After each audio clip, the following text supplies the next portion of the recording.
ChatGPT ne compte pas se laisser dépasser et sa dernière mise à jour le prouve encore une fois. Ces derniers mois, de nombreux outils ont fait leur apparition, dont DeepSeek, Grok 3, Manus et bien d'autres.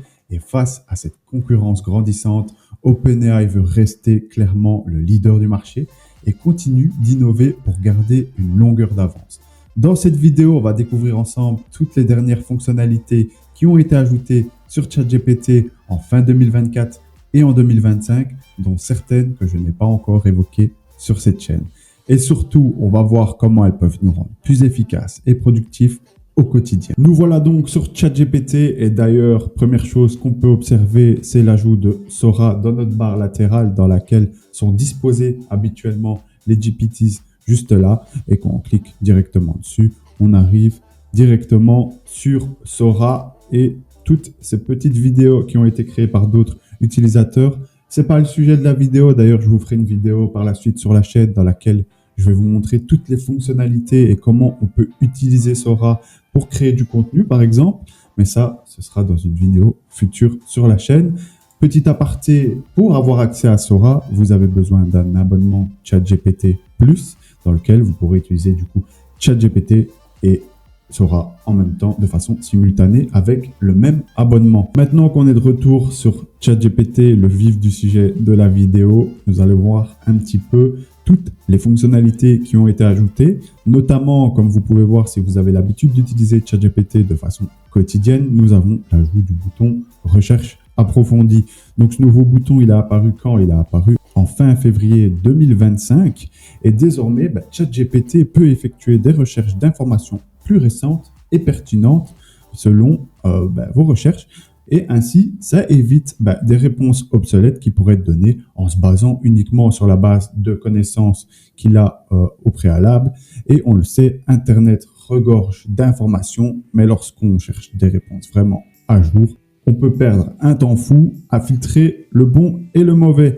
Et du coup, avec cette nouvelle fonctionnalité, ChatGPT va nous faire gagner un temps précieux en nous donnant directement les informations plus pertinentes et dans l'air du temps. C'est d'ailleurs ce qu'on va observer dans un exemple que je vais vous montrer tout de suite, dans lequel je vais faire un A/B test entre les deux pour que vous voyez un petit peu la différence. Alors, pour ce petit test, ce que je vais faire, c'est que je vais demander à ChatGPT quelle est la dernière mise à jour de l'algorithme de YouTube et comment impacte-t-elle le référencement des vidéos. Donc, ce premier test va se faire sans la recherche approfondie, donc la nouvelle fonctionnalité, et on va voir ce qu'il va nous répondre pour ensuite lui demander de façon approfondie de faire cette recherche et voir justement ce qu'il va nous répondre également. Alors, on fait la demande directement à ChatGPT, je lui envoie et je reviens quand il m'a répondu.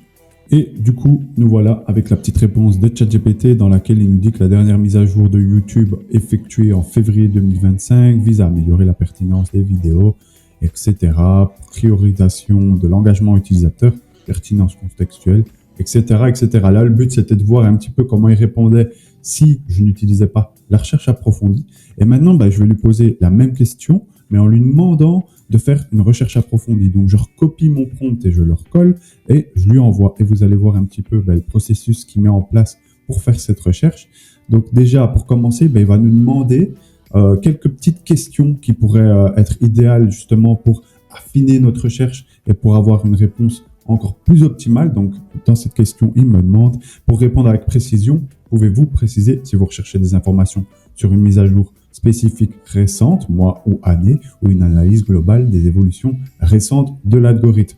Moi, je vais lui dire la plus récente et on lui envoie directement la réponse et on va voir ce qu'il va faire. Et là, il me dit, je vais rechercher la dernière mise à jour de l'algorithme YouTube et analyser comment elle impacte le référencement des vidéos. Là, on peut également voir que j'avais fait déjà plusieurs tests et il me dit, il vous reste 5 requêtes de recherche approfondie pour ce mois.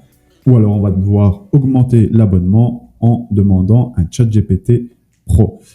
Également, on voit l'interface ici qui est un petit peu plus animée. Démarrage de la recherche. On va attendre un petit peu. Normalement, ça ne devrait pas prendre trop de temps. Mais vous allez voir que justement, il détaille sa recherche. Voilà, justement. Alors, vous voyez qu'il y a une interface juste à droite qui est apparue dans laquelle vous allez voir tous les procédés que ChatGPT met en place pour faire votre recherche. Et vous voyez un petit peu ce qu'il pense directement. Par exemple, ici, il nous dit « Nous devrions rechercher des modifications de l'algorithme de YouTube pour 2024. » mais vous allez voir qu'il va faire plusieurs recherches un peu plus approfondies. Et on voit également qu'il y a une timeline qui est mise juste ici pour savoir où il en est dans sa recherche. Là, on voit également qu'il y a des sources qui sont ajoutées. Donc, vous allez voir le nombre de sources qui va aller se référencer sur Internet pour obtenir la réponse la plus optimale. On va lui laisser le temps de faire son travail et une fois que c'est terminé, je reviens directement sur la vidéo. Et d'ailleurs, avant d'afficher la réponse de ChatGPT, si ce genre de contenu t'intéresse, je t'invite à t'abonner et à mettre un petit like. C'est gratuit, ça récompense mon travail et ça me met en avant sur l'algorithme de YouTube et ça fait plutôt plaisir. Ok, j'ai enfin eu la réponse de ChatGPT. Vous pouvez voir que c'est quand même assez long. Là, il me dit que la recherche a pris 8 minutes pour aller rechercher sur 28 sources au total. Vous pouvez également voir que tout est détaillé dans sa recherche. Par exemple, il me dit « Je suis en train de vérifier les références et je suis en train de comprendre. » Donc, il me détaille exactement tout ce qu'il fait. Et il m'a fait un long pavé, très détaillé. Vous vouliez une recherche approfondie, vous l'avez. Nous, ici, ce qu'on va faire, c'est qu'on va lui demander de créer un résumé concis de cela et également de mettre les chiffres clés de cette recherche en avant. On lui envoie et normalement, ça devrait être assez rapide. Parfait. Alors voilà, résumé de la dernière mise à jour de l'algorithme YouTube 2024-2025 et principaux changements. Donc là, vous voyez qu'il met également tous les mots-clés en avant et également des chiffres comme par exemple ici, plus 5%.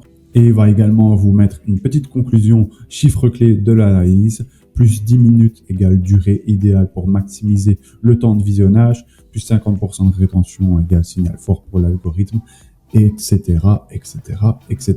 D'ailleurs, plus 10% pour l'engagement, les likes et les commentaires. C'est pour ça que je vous ai fait une petite aparté.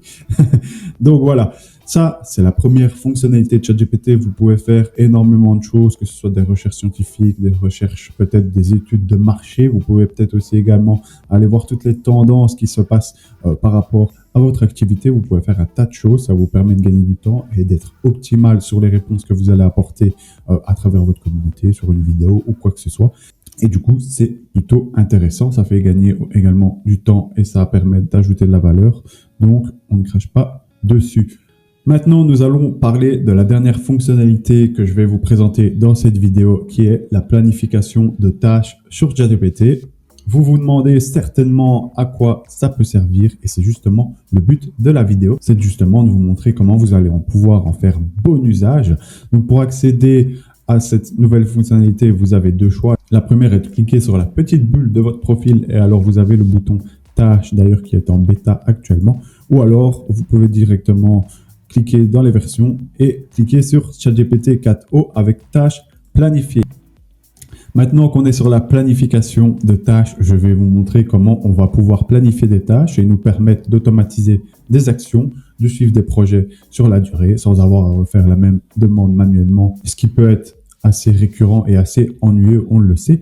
Donc là, ici, j'ai déjà demandé à ChatGPT, peux-tu me planifier une tâche? Et il me dit, quel jour et quelle heure souhaiterais-tu que je planifie cette tâche? Et donc, je vais lui dire, j'aimerais que tu me planifies ceci tous les jours à 9 heures. Hop.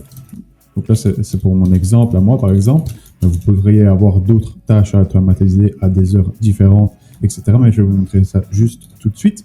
Donc là, par exemple, pour cette tâche, je vais lui dire d'effectuer une analyse approfondie sur les marchés de crypto-monnaies. Et là, je lui envoie ma demande et vous allez voir qu'il va créer ma tâche et que vous allez pouvoir modifier certaines choses. On attend qu'il réponde en créant justement cette tâche. Et donc, on peut observer analyse des crypto-monnaies chaque jour à 9 heures. C'est noté, je vous le rappellerai, tous les jours à 9 heures. Alors attention, parce que moi je suis en train de faire la vidéo, forcément j'aurais fait des tests et j'aurais fait des cuts. La fonctionnalité n'est pas encore à jour à 100%. Parfois vous allez faire des demandes et il va vous répondre quelque chose qui n'a rien à voir. C'est encore en bêta, c'est le but d'une bêta, c'est de tester un petit peu les bugs qu'il pourrait y avoir.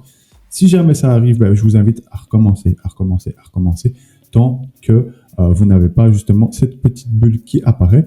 Et donc quand on clique sur cette petite bulle, on voit qu'on peut donner un nom à notre tâche, une instruction, donc le prompt que je lui ai envoyé juste avant, et la planification chaque jour à 9 heures. Donc vous avez justement plusieurs options, que ce soit chaque jour, chaque semaine, chaque mois, chaque année, personnalisé, etc., etc.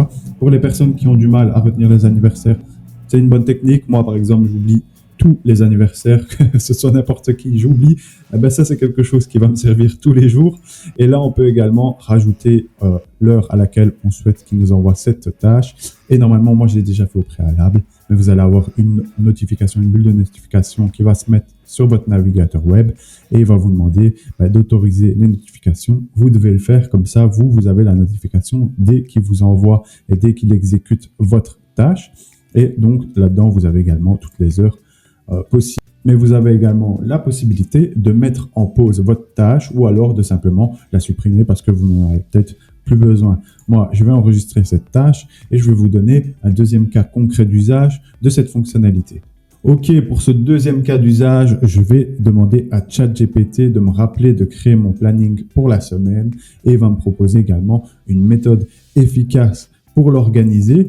Là, ça peut parler justement aux entrepreneurs, aux chefs d'entreprise ou alors simplement aux gens qui ont beaucoup de travail et qui ont une maison à gérer. Ça peut être également intéressant de demander à ChatGPT de nous rappeler qu'on doit faire ce planning pour éviter de l'oublier. Ça peut arriver. Quand on a beaucoup de travail, ça arrive. Alors là, je fais également l'envoi de cette demande à ChatGPT. Et là, il me dit à quelle fréquence et à quelle heure souhaitez-vous que je vous rappelle de créer votre planning. Moi, je vais lui dire, par exemple, le dimanche à 18h.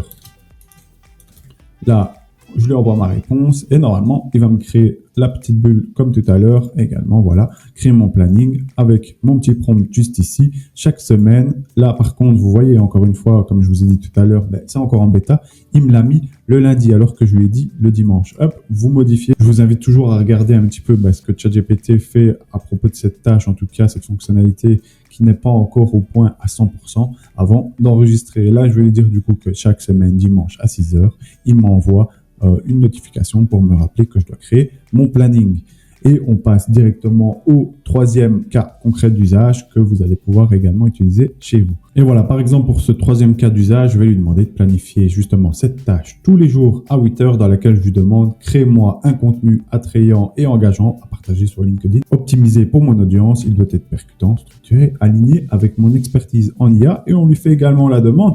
Donc là, vous avez eu la possibilité d'analyser vos investissements, par exemple. Vous avez également la possibilité d'organiser vos journées grâce au rappel de ChatGPT de créer votre planning. Mais vous avez également la possibilité de demander à ChatGPT tous les jours à 8 heures de vous créer un contenu pour vos réseaux sociaux pour pouvoir l'alimenter et faire en sorte que votre audience soit toujours à jour et qu'elle continue de vous suivre tous les jours. Et là, elle me dit, c'est noté, je le ferai chaque jour à 8 heures. En tout cas, j'espère que cette vidéo vous aura plu, qu'elle vous sera utile par la suite. Si jamais ce n'est pas encore fait, mettez un petit j'aime, un abonnement et un petit commentaire peut-être pour me dire si vous connaissiez déjà ces fonctionnalités. On se dit à très bientôt, c'était Tanguy. Ciao.